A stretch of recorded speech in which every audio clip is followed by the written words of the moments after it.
Hello aspirants, a very good morning. आज date है 11 जून 2025 और आज हमको इंडियन एक्सप्रेस के 3 एडिटोरियल आर्टिकल्स डिस्कस करना है।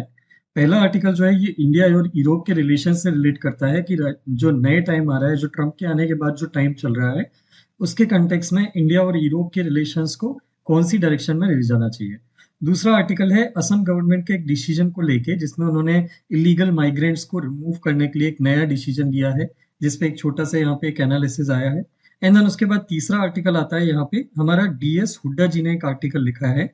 ये आर्टिकल सिंदूर, ऑपरेशन सिंदूर के बाद अब जो नया नॉर्म या नए मिलिट्री टाइप के जो सिस्टम आए हैं, नए मिलिट्री जो कहना चाहिए वॉरफेयर की नए सिस्टम्स या टेक्निक्स, या जो कहना चाहिए नया नया एक नैरेटिव बन गया है, नया एक मॉडल बन गया है जो फॉलो किया जाएगा या आने वाले टाइम में हमको देखने के लिए मिलेगा।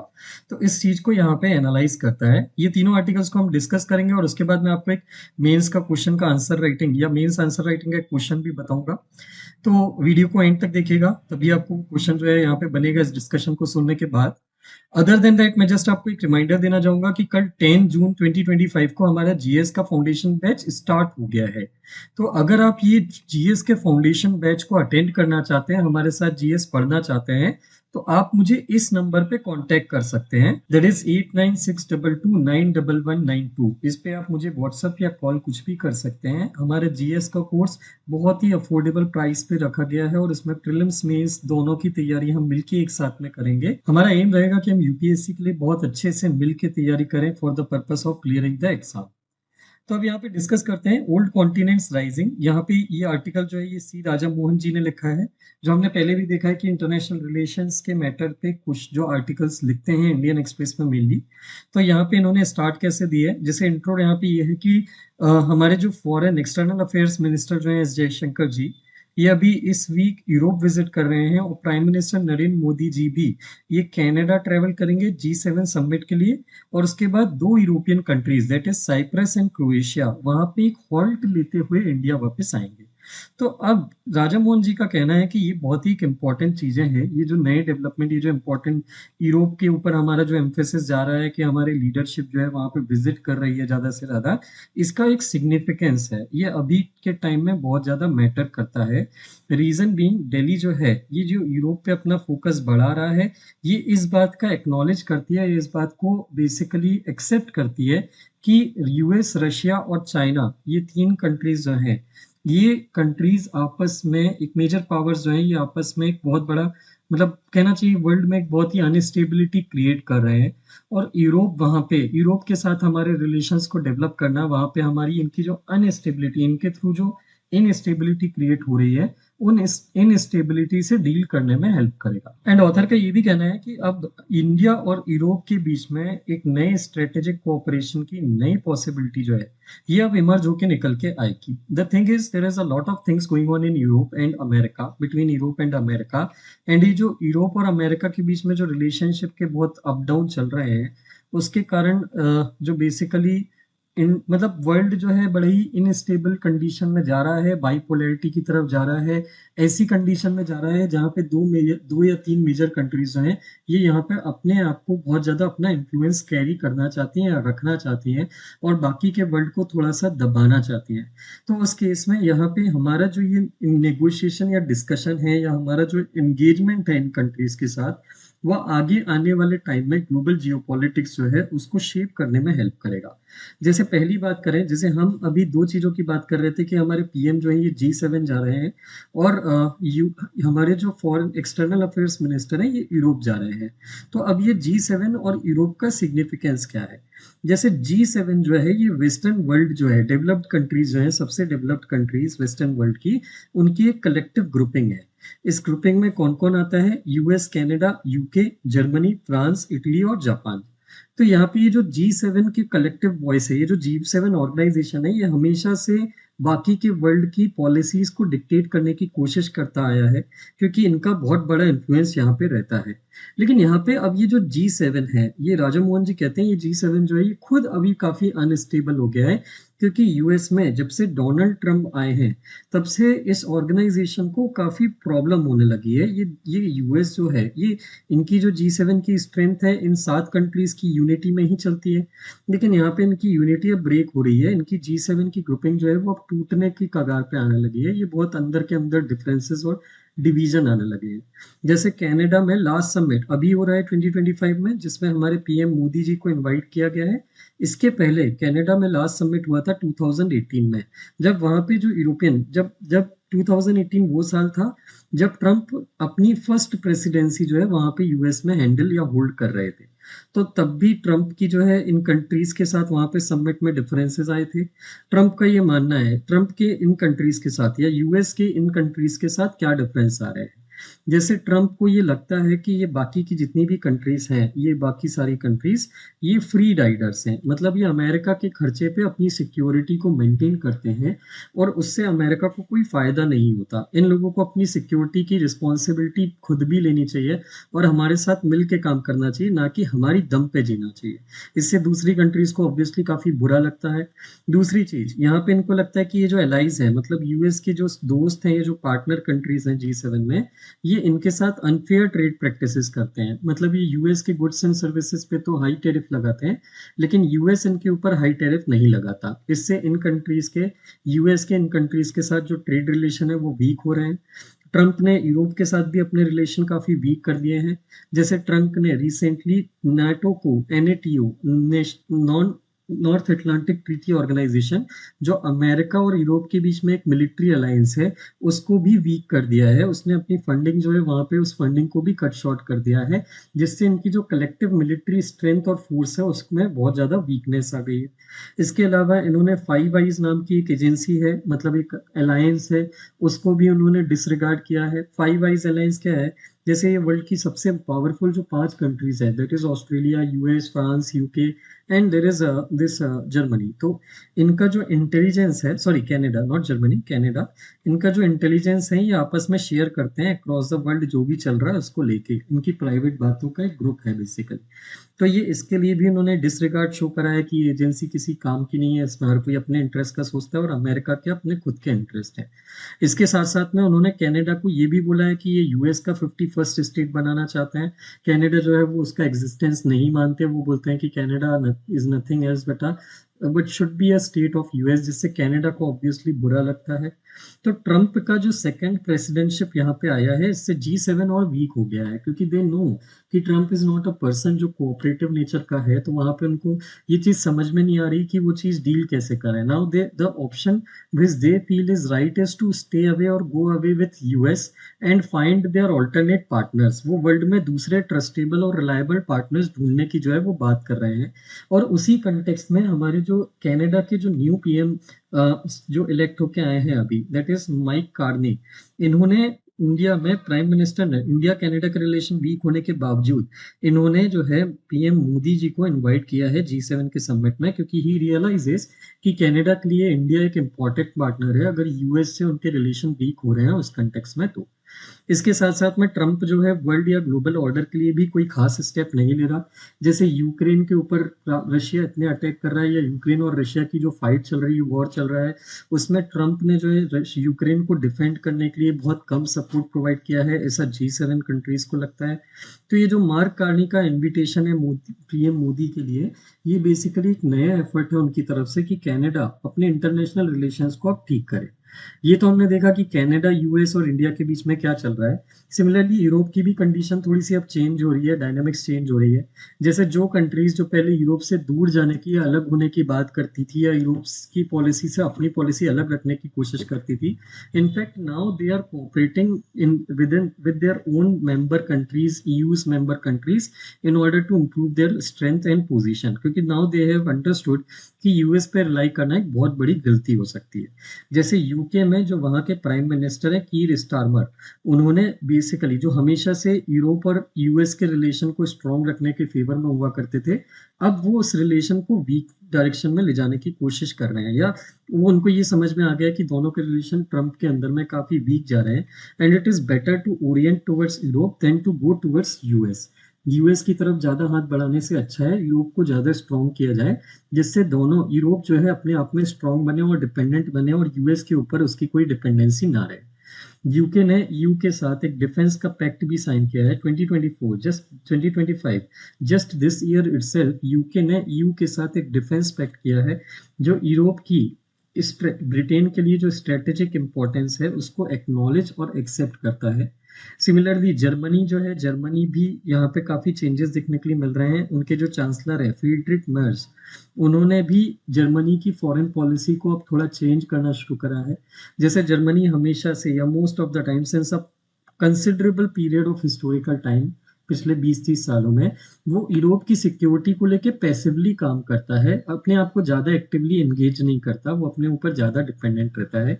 लेकिन जैसे जैसे उसको ये समझ में आ रहा है कि यूएस जो है वो रिलायबल पार्टनर नहीं है, जर्मनी या खुद या बर्लिन जो है कैपिटल वहाँ की जो है, जर्मनी खुद अब एक डुअल स्ट्रेटेजी फॉलो कर रहा है जिसमें वो नेटो को स्ट्रॉन्ग रखने के लिए उसने कमिटमेंट किया है, और साथ साथ में यूरोप की स्ट्रेटेजिक ऑटोनॉमी को प्रमोट करने के लिए भी वो काम कर रहा है, जिसमें यूरोप कभी भी ऐसा शो ना हो कि वो किसी और कंट्री पे डिपेंडेंट है अपनी सिक्योरिटी के लिए। This is known as strategic autonomy. और ऐसा ही कुछ साइन या ऐसी ही कुछ बात फ्रांस के इमैनुअल प्रेसिडेंट इमैनुअल मैक्रोन ने बोली है, जिसमें उन्होंने ये बोला है कि फ्रांस ये चाहता है कि अब जो अपने ट्रेडिशनल पार्टनर हैं 2-4 यूरोप के, उनके बाहर निकल के पर्टिकुलरली एशिया पैसिफिक कंट्रीज में और ज़्यादा से ज़्यादा पार्टनर डीप फ्रेंडशिप डेवलप करे और एशिया पैसिफिक रीजन में अपना प्रेजेंस बढ़ाए, क्योंकि China is emerging as a big threat to the Europe. China एक बहुत बड़े थ्रेट की तरह इमर्ज हो रहा है, एंड सिंस यूएस जो है वहाँ पे एक ट्राइबल पार्टनर नहीं है चाइना से डील करने में, the only way Europe can deal with China is to make good and better partnership with Europe with Asia Pacific countries like India and South East Asian nations. तो वहाँ पे France ने एक नया जो है प्रपोजल भी दिया है कि वो अपने यूरोपियन पार्टनर्स जो हैं, यूरोप के बाहर जो पार्टनर्स हैं और यूरोप के अंदर भी जो कंट्रीज हैं जिनके पास न्यूक्लियर वेपन्स नहीं है, उनको वो न्यूक्लियर प्रोटेक्शन जो है वो एक्सटेंड करना चाहता है, प्रोटेक्शन के फॉर्म में, कि कभी कोई उनको थ्रेटन करे तो वहाँ पे उनको वो उनसे वो डील कर पाए। तो यूक्रेन के ऊपर जो रशियन इन्वेजन हुआ है और ट्रंप का जो शॉक आया है, उससे निकलने के लिए या उससे बाहर आने के लिए यूके, फ्रांस और जर्मनी ये आपस में एक बहुत बड़ा सिक्योरिटी कोलैबोरेशन करने की कोशिश कर रहे हैं। ये यूरोप की सबसे पावरफुल कंट्रीज हैं, तो इनका सिक्योरिटी कोलैबोरेशन जो है ये यूरोप को डिफेंस या मिलिट्री टर्म्स में बहुत स्ट्रॉन्ग बनाने में हेल्प करेगा। और इसी के साथ साथ एक और कंट्री है जो बहुत पावरफुल कंट्री की तरह, ये 3 कंट्रीज तो ट्रेडिशनली स्ट्रॉन्ग कंट्रीज हैं यूरोप की। एक और कंट्री है जो अब इमर्ज हो रही है यूरोप की लीडिंग पावर की तरह, that is Poland. Poland, Germany और फ्रांस, इन तीनों को वीमर ट्रायंगल बोला जाता है। इसको नोट करिएगा या याद रखिएगा, ये प्रीलिम्स के लिए एक बहुत इंपॉर्टेंट क्वेश्चन बनता है। उसमें वो पूछते हैं कि इनमें से कौन कौन सी कंट्रीज है जो वीमर ट्रायंगल का पार्ट है। आपको इस वीडियो के कमेंट सेक्शन में लिख के बताना है कि वीमर ट्रायंगल का मतलब क्या होता है एंड वीमर ट्रायंगल नाम क्यों दिया गया है इन कंट्रीज को। तो कमेंट सेक्शन में जरूर रिप्लाई करेगा। I will be waiting for your answer. ये मुझे ये बताता है कि आप एक्टिवली मेरे साथ पढ़ाई कर रहे हैं। तो वीमर ट्रायंगल जो है फ्रांस, जर्मनी और पोलैंड का, ये सेंट्रल यूरोप की पावरफुल फोर्स की तरह इमर्ज हो रहा है। तो अगर आगे चल के ये यूरोप की सिक्योरिटी, ज्यादा सिक्योरिटी की रिस्पॉन्सिबिलिटी लेते हैं, that is Britain, France, Germany और पोलैंड, अगर ये 4 कंट्रीज यूरोपियन सिक्योरिटी की रिस्पॉन्सिबिलिटी बढ़ाने पे काम करते हैं, तो इससे यूरोप की स्ट्रेटेजिक ऑटोनॉमी भी बढ़ेगी और इनका एशिया और इंडो पैसिफिक में प्रेजेंस भी बढ़ेगा। इसके अलावा जापान जो है ये G7 का सोल एशियन मेंबर है। एशिया से सिर्फ एक ही कंट्री है जो G7 की मेंबर है, लेकिन जापान बाकी कंट्रीज से थोड़ा डिफरेंस है। जैसे बाकी की जो मेंबर कंट्रीज है G7 की, यूएस को छोड़ के, जो अमेरिका और यूरोप में है, नॉर्थ अमेरिका और यूरोप में, वो अभी तक एशिया पैसिफिक से उतना एंगेज नहीं थी।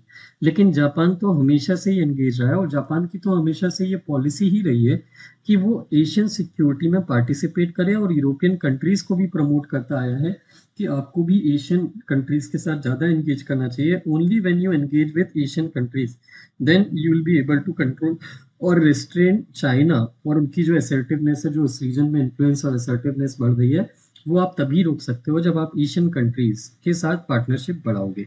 तो यहाँ पे आपको किसके साथ पार्टनरशिप बढ़ाना है? ASEAN countries, Australia, India, Japan, South Korea, इन कंट्रीज के साथ जब यूरोप अपनी रिलेशनशिप को और डीप करेगा तभी चाइना को कंट्रोल करने में हेल्प कर सकता है। रही बात इंडिया की, तो इंडिया क्या स्टेप्स ले रहा है ऑलरेडी यूरोप से अपने रिलेशन या पार्टनरशिप इंक्रीज या इम्प्रूव करने के लिए? तो अभी रिसेंटली बहुत सारे इनिशिएटिव या बहुत सारे नेगोशिएशन चल रहे हैं इंडिया और यूरोप के बीच में। जैसे 20 साल से हमारे बीच में एक नेगोशिएशन चल रहा है जो अभी तक सक्सेसफुली कंक्लूड नहीं हो पा रहा था, आगे नहीं बढ़ पा रहा था, क्योंकि दोनों कंट्रीज के बीच में कुछ इश्यूज आ रहे थे नेगोशिएशन को लेके। इंडिया और यूरोप 20 साल से फ्री ट्रेड एग्रीमेंट पे नेगोशिएट कर रहे हैं, लेकिन वो सक्सेसफुल इसलिए नहीं हो पा रहा था क्योंकि दोनों कंट्रीज कुछ मैटर्स पे अपना कंसेंसस नहीं बना पा रही थी। लेकिन यूएस में ट्रंप के आने के बाद ये दोनों रीजन्स को, इंडिया और यूरोप दोनों को, एक बात समझ में आई, पर्टिकुलरली यूरोप को, कि हमको अपने आप को थोड़ा सा फ्लेक्सिबल बनाना चाहिए।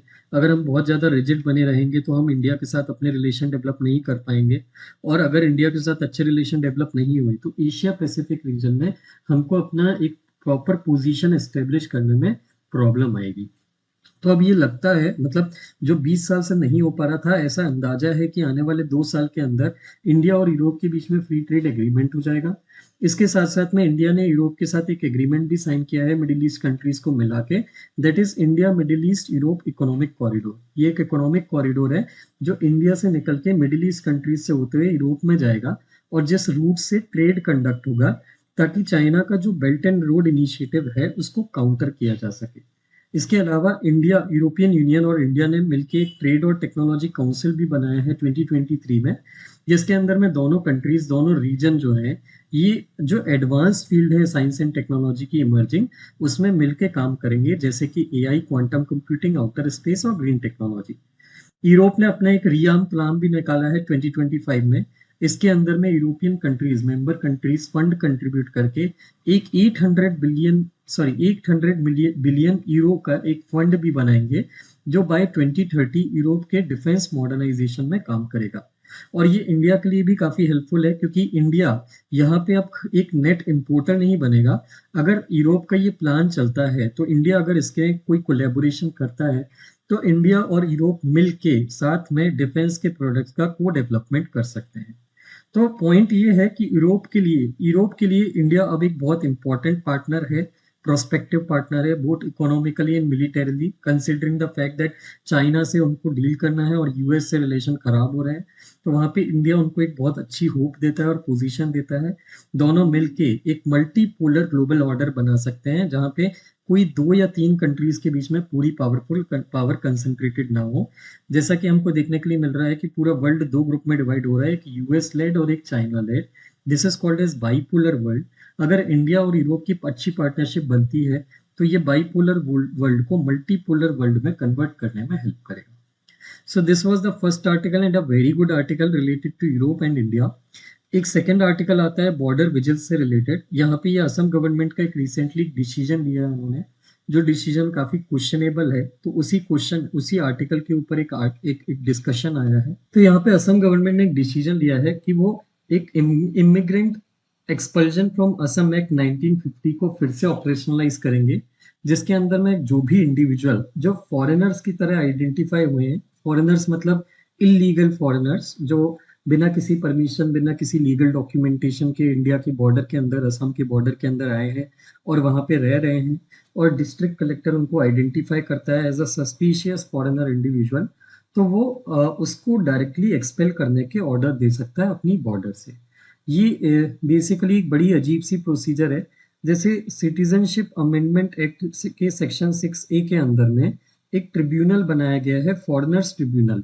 ये कभी भी, जैसे मान लीजिए अगर किसी पर्सन के पास जो असम में रह रहा है, अगर उसके पास प्रॉपर डॉक्यूमेंटेशन नहीं है, उसके पास परमिशन नहीं है रहने की, अगर वो इलीगली बॉर्डर क्रॉस करके असम में आया है, तो उस केस में उसका केस जो है पहले फॉरेनर्स ट्रिब्यूनल को प्रिफर किया जाता है, जहाँ पे एक जज बैठते हैं, वो इस चीज को वेरीफाई करते हैं कि वाकई में वो पर्सन जो है वो इलीगल तरीके से आया है और उसको डिपोर्ट करना चाहिए। And once he decide that, only then that person is basically deported from the border outside India. But यहाँ पे अब ये जो डिसीजन है, ये वाला जो एक्ट जो एनेक्ट किया है और इसको सिटीजनशिप एक्ट के ऊपर उन्होंने ओवरराइड करने का काम ये कर रहे हैं इमिग्रेंट एक्ट 1950 के अंदर में, जिसके अंदर में डिस्ट्रिक्ट कलेक्टर खुद डिसाइड कर सकता है। डिस्ट्रिक्ट कलेक्टर एक एग्जीक्यूटिव अथॉरिटी होती है, he is not a judicial person. तो जब कोई डिस्ट्रिक्ट कलेक्टर एग्जीक्यूटिव अथॉरिटी है, मतलब ये स्टेट गवर्नमेंट से या सेंट्रल गवर्नमेंट से डायरेक्ट जो है वो ऑर्डर लेता है और उसको इम्प्लीमेंट करता है। तो यहाँ पे ये प्योरली गवर्नमेंट डिसीजन हो गया। और आपको पता है कि गवर्नमेंट के डिसीजन जो होते हैं वो कभी कभी आर्बिट्रेरी भी हो सकते हैं। जैसे we involve judiciary so that कभी भी कोई आर्बिट्रेरी डिसीजन गवर्नमेंट जो है वो ना ले। आर्बिट्रेरी डिसीजन का मतलब क्या होता है, जैसे कोई भी डिसीजन गवर्नमेंट जो लेती है वो या तो किसी लॉ के बेस पे होना चाहिए, या तो उसको कोई कॉन्स्टिट्यूशनल जो है बैकिंग होना चाहिए, कोई कॉन्स्टिट्यूशनल प्रिंसिपल्स का वायलेशन नहीं होना चाहिए। ऐसा कोई डिसीजन जो कॉन्स्टिट्यूशनल प्रिंसिपल्स को वायलेट कर रहा है, कॉन्स्टिट्यूशन के में ऐसी कोई बात नहीं लिखी है या कॉन्स्टिट्यूशन के अगेंस्ट में वो एक्शन है स्टेट का, या फिर किसी लॉ को वायलेट कर रहा है, तो ये आर्बिट्रेरी एक्शन कहलाता है। तो यहाँ पे सिटीजनशिप अमेंडमेंट एक्ट के अंदर में एक प्रॉपर प्रोसीजर रखी गई है कि किसी पर्सन को डिपोर्ट करना है तो इसको डिपोर्ट करने के लिए पहले फॉरेनर ट्रिब्यूनल भेजा जाएगा। लेकिन असम गवर्नमेंट ने ये जो डिसीजन लिया है कि हम डिस्ट्रिक्ट कलेक्टर्स जो हैं, वो डिस्ट्रिक्ट कलेक्टर्स उस सस्पिशन के बेसिस पे डिसाइड कर सकते हैं कि अगर उनको लगता है कि कोई पर्सन इलीगली यहाँ पे रह रहा है, उसको डॉक्यूमेंट्स भी ठीक ठाक हैं, लेकिन फिर भी कलेक्टर को लगता है कि डॉक्यूमेंट मुझे नहीं लगता पूरे सही है, तो वो अपने डिस्क्रिशन पे उस पर्सन को वहां से स्टेट गवर्नमेंट को ऑथराइज कर सकता है या पुलिस फोर्स को ऑथराइज कर सकता है कि आप इस पर्सन को बॉर्डर से निकाल दो। पिछले कुछ हफ्तों में असम ने 330 लोगों से ज्यादा लोगों को बांग्लादेश में डिपोर्ट किया है। और ये एक बड़ा ही डिस्टर्बिंग सा ट्रेंड है। डिस्टर्बिंग ट्रेंड इसलिए है, पहला तो ये फॉरेनर्स ट्रिब्यूनल को डिसमेंटल नहीं करता। फॉरेनर्स ट्रिब्यूनल का फ्रेमवर्क अभी बना हुआ है, लेकिन फॉरेनर्स ट्रिब्यूनल की प्रोसेस को ये दूसरे एक्ट का नाम लेके बाईपास करने की कोशिश कर रहा है।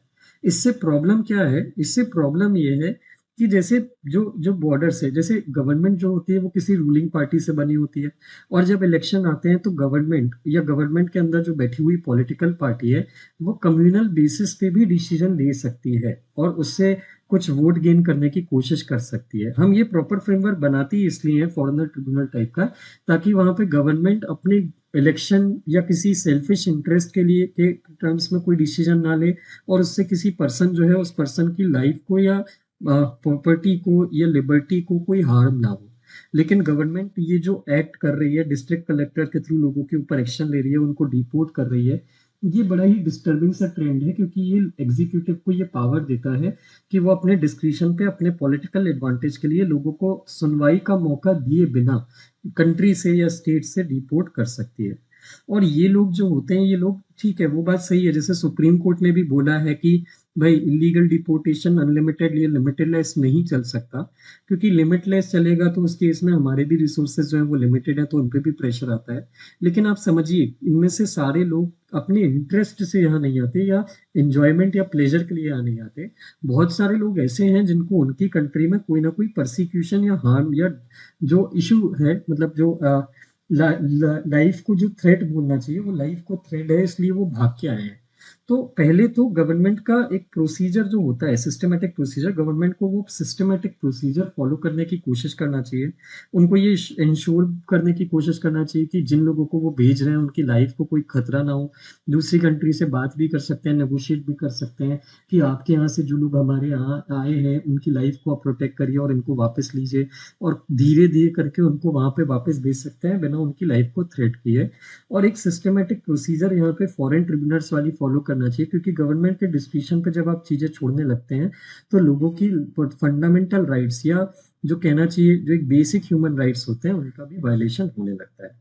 तो यही इस आर्टिकल का क्रक्स है, यही चीज आपको यहाँ पे याद रखना है कि ये जो असम गवर्नमेंट का रीसेंट डिसीजन है 1950 एक्ट को यूज करने का, ये थोड़ा सा इंस्टीट्यूशनल जो फ्रेमवर्क है हमारा या सेटअप है, मैकेनिज्म है, उस पर क्वेश्चन उठाता है।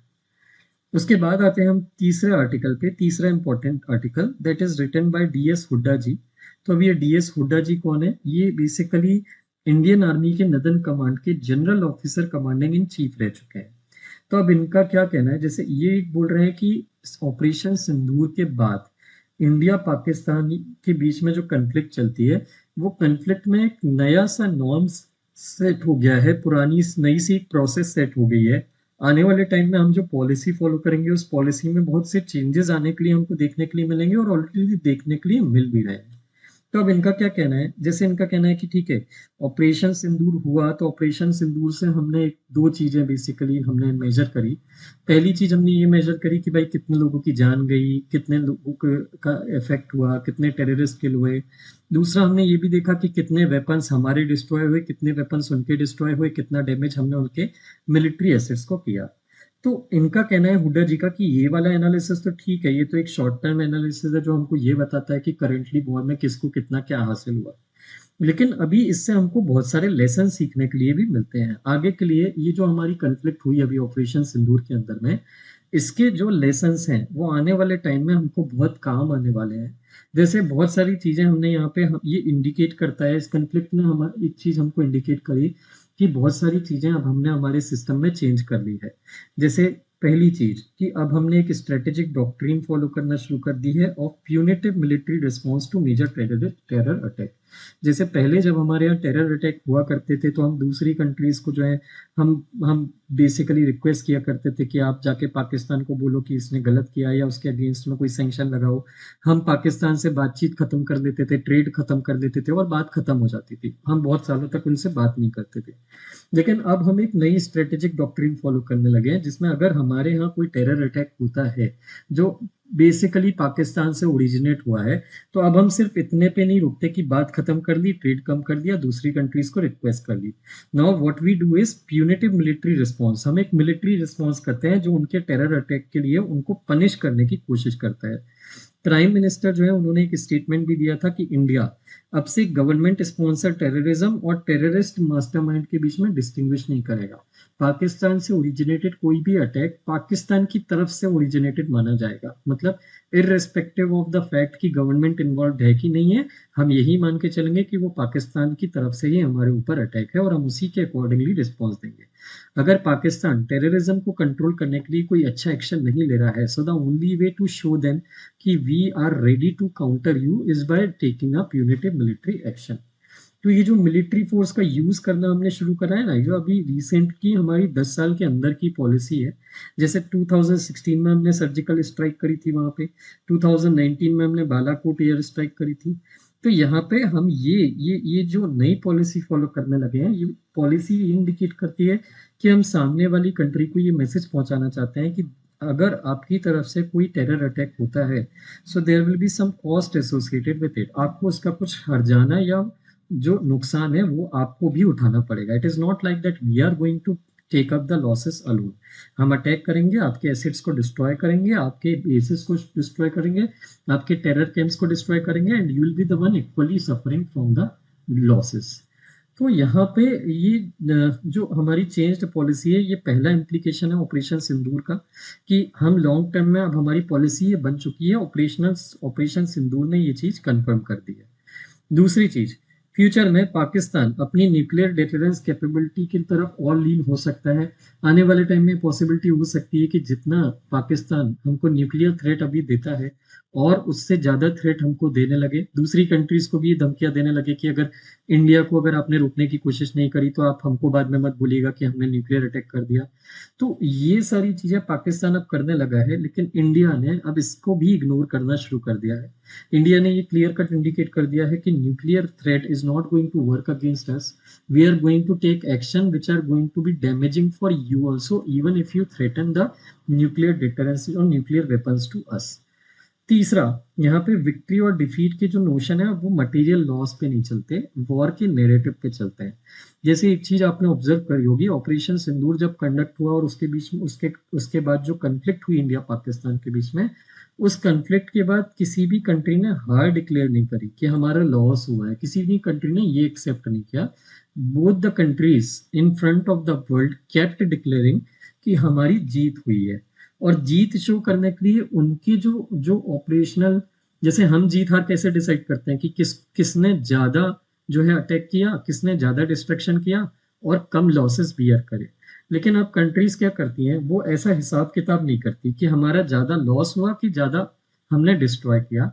वो क्या करते हैं, दोनों कंट्रीज जो हैं उन्होंने जो चीज अचीव करी है, छोटी सी चीज भी अचीव करी है, तो उसके बेस पे वो अक्रॉस द वर्ल्ड अपनी जीत शो करने की कोशिश करते हैं। जैसे मान लीजिए पाकिस्तान ने हमारा एक आध फाइटर जेट जो है वो स्ट्रक डाउन कर दिया, तो वो उसके बेस पे डिक्लेयर कर रहा है कि हम जीत गए हैं, हमारी जीत हुई है, हमने जो इंडिया के पावरफुल फाइटर जेट है उसको जो हमने वो स्ट्रक डाउन कर दिया। इंडिया भी सेम कर रहा है। इंडिया ने बताया कि हमने कितने एयरबेसेस किल किए, उसके प्रूफ भी रिलीज करे, एविडेंसेस भी रिलीज करे, कितने टेरर कैंप हमने किल किए, हमने उसके भी प्रूफ और एविडेंसेस किल किए। हमने उनकी बॉर्डर में घुसे बिना ब्रह्मोस मिसाइल और स्कार्प मिसाइल और हैमर म्यूनिशंस का यूज करके उनके बहुत स्ट्रेटेजिक एसेट्स को किल किया और डिस्ट्रॉय किया, और उसके बेस पे हमने अपनी जीत डिक्लेयर करी। लेकिन पॉइंट यहाँ पे ये बोलने की कोशिश कर रहे हैं हुड्डा जी कि अब कंट्रीज जो हैं, अब वॉर में बस वो इतना नहीं देखती कि किसने किसको कितना मारा, या जीत इस बेसिस पे बस डिक्लेयर नहीं होती कि कौन किसको कितना डिस्ट्रॉय कर पाया। ये इस जीत कितनी हुई है ये इस पे भी डिपेंड करता है कि वो वर्ल्ड की दूसरी कंट्रीज को कितना मना पाई है या प्रूव कर पाई है कि हमने ज्यादा डिस्ट्रॉय किया है कि उन्होंने ज्यादा डिस्ट्रॉय किया, किसकी विक्ट्री हुई है।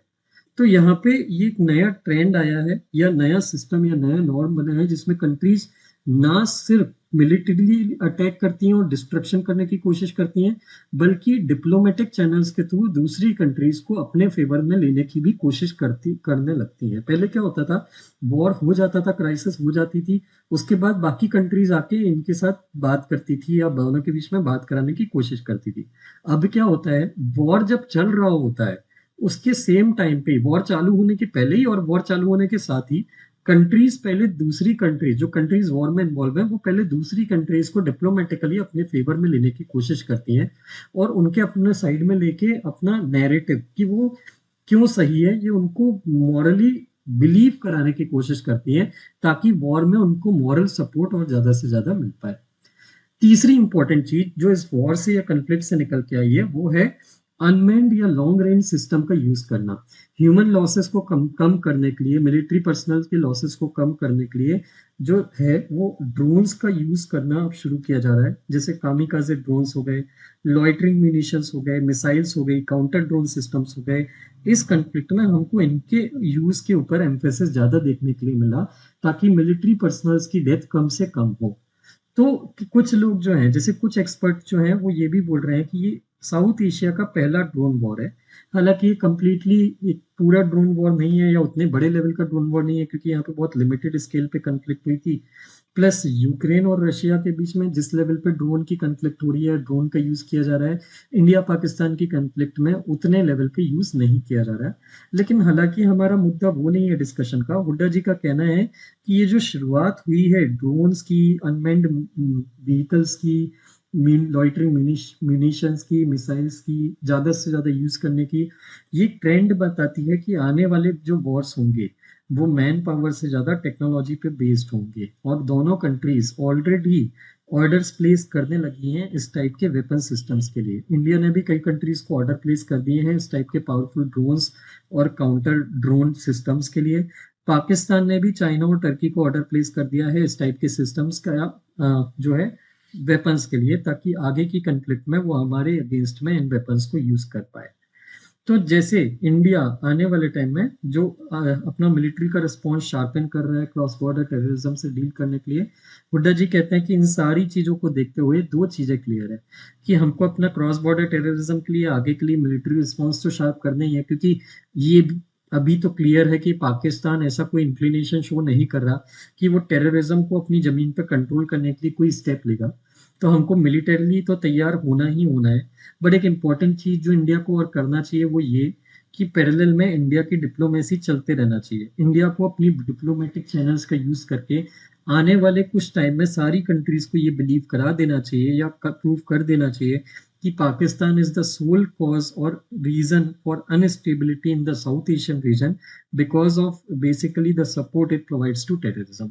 तो ये दोनों चीजें जब इंडिया करेगी और साथ साथ में टेक्नोलॉजिकल जो स्ट्रेटजी है, टेक्नोलॉजिकल जो इक्विपमेंट है उनको बिल्ड करेगी अपने आर्सेनल को, तभी चल के वो आगे जो है अपने आप को क्लियर पॉलिटिकल ऑब्जेक्टिव्स के साथ, मिलिट्री स्ट्रॉन्ग स्ट्रेंथ के साथ पाकिस्तान से डील कर पाएगी।